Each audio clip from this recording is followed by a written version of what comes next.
So hello ma'am, hello guys. Nandito naman tayo ngayon. So ngayon lang po ako nagbabalik at nagpa-vlog. Marami pa pong panahon na dumaan kaya hindi po ako nag-vlog kasi medyo busy na ako. So ngayon lang po ako magpa-vlog ngayon. Sino nagsabi sa inyo na mayaman kami? Hindi ho kami mayaman. Pobre lang po kami. Ayan yung hardin namin. Yan yung green na kangkong. Pwede yan kainin. At ito naman maliliit na mga halaman. Ito ay yung okra. Ito nga pala yung kapatid ko. Umuwi sila dito galing Catalina. Kasi nga maghahardin kami. Ano magtatanim? Pechay kangkong. Chinese kangkong. Alright. Nakikita nyo yan mga may bulong-bulong. So, hindi pa po yan tapos.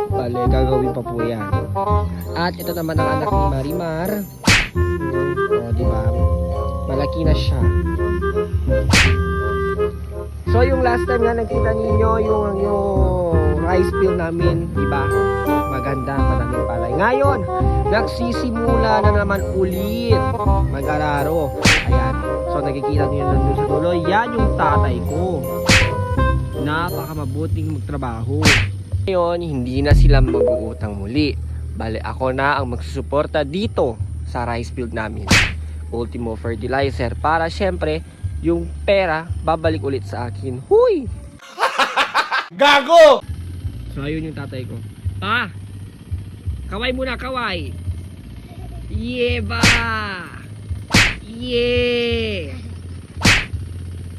So, yun lang mga ma'am and sir. God bless!